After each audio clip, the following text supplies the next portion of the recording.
দোতলা খাটের কথা শুনেছি আমরা, কিন্তু হয়তোবা কখনো দেখার সৌভাগ্য হয়নি। এই যে দেখুন কত বড় বড় খাট, এগুলো দেখার পরে খুবই ভালো লাগছে। এখানে নাম দেয়া রয়েছে কিন্তু। এটার দৈর্ঘ্য হলো 99 ইঞ্চি, উচ্চতা 103 ইঞ্চি এবং এর প্রাপ্তিস্থান হলো টাঙ্গাইলের। এটা দেখুন কত সুন্দর। এবং এই পাশে যেটা দেখছেন, এটাও কিন্তু একটা পালঙ্ক, কাঠের তৈরি। এটা দৈর্ঘ্য 217 সেন্টিমিটার এবং প্রস্থ হলো 174 সেন্টিমিটার। এর প্রাপ্তি স্থান হলো ঢাকা। এবং সময়কাল যদি বলি, 20 শতকের মধ্যভাগ। এইটা বেশ চমৎকার। আর সবচেয়ে বড় এটা, এই যে দেখুন খাটের পায়াগুলো কিভাবে তৈরি করা হয়েছে। খাটের পায়াগুলো খুবই চমৎকার ভাবে তৈরি করেছে, পরীর ডানা, একটা মানুষের ছবি দিয়ে। এবং এটা অনেক বড় একটা খাট, এই যে দেখুন।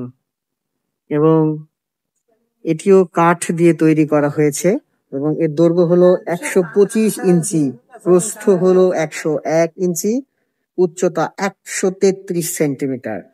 এটি হলো প্রাপ্তিস্থান হলো নড়াইলে। এটা হলো সময়কাল যদি বলি, তাহলে এটা হলো 19 শতক সময়ে এটা তৈরি করা। দেখুন কত বড়।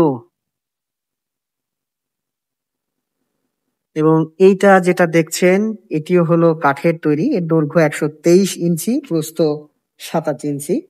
এটাও 19 শতকের এবং প্রাপ্তিস্থান এটা ফরিদপুরের। খুবই সুন্দরভাবে এই নিদর্শনগুলি সাজিয়ে রেখেছে, একদম নিখুঁত।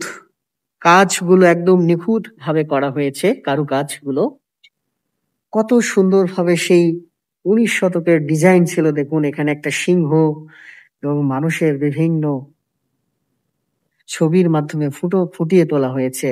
এটা দেখতে বেশ চমৎকার দেখাচ্ছে কিন্তু। এবং সবচেয়ে যে আকর্ষণীয় খাট এটি হলো, এবং এই খাটে উঠতে হলে অবশ্যই আপনার মই প্রয়োজন হবে। এই যে কাজগুলো দেখুন কত নিখুঁত ভাবে এটা তৈরি করে রেখেছে। ডিজাইন গুলো একটু দেখুন, কত সুন্দর ভাবে নিখুঁত ভাবে তৈরি করেছে এই খাটগুলো। এছাড়া এই পাশটায়ও অনেক নিদর্শন রয়েছে এবং এগুলো হাত দেয়া নিষেধ। এটা হয়তো বলা হয় বেড়া। এটাও কাঠের, এটাও 19 শতকের। এটা কোটালীপাড়া, ফরিদপুরের। এটা 19 শতক সময়ে। এবং এটাকে আমরা কি নামে চিনি বলুন তো? এটা হচ্ছে পালকি, সেই পালকি। এটাও কিন্তু কাঠের, 19 শতকের। এটা তৈরি ফরিদপুর।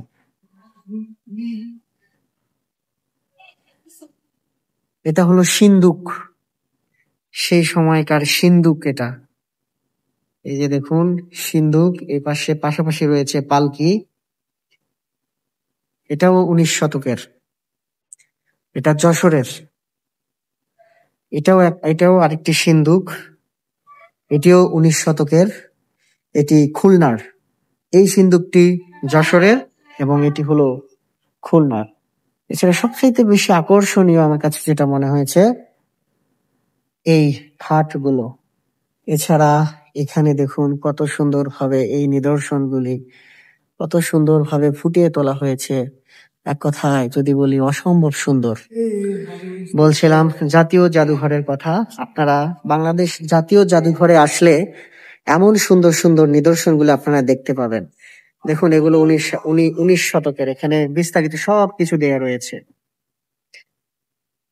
কাজগুলো দেখুন কত নিখুঁত ভাবে, কাঠ দিয়ে কত নিখুঁত ভাবে এগুলো তৈরি করা হয়েছে।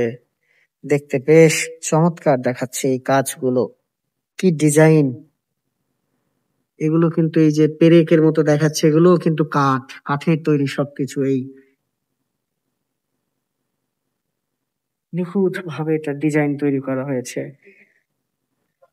দেখতে বেশ চমৎকার দেখাচ্ছিল। এই ছিল বাংলাদেশ আমাদের যে জাতীয় জাদুঘর রয়েছে, সেই জাদুঘরে রাখা এখানে যে শিল্প, কাঠের তৈরি শিল্পকর্ম, এটা দেখতে বেশ চমৎকার দেখাচ্ছে। সময় পেলে আপনারা এসে ঘুরে যেতে পারেন।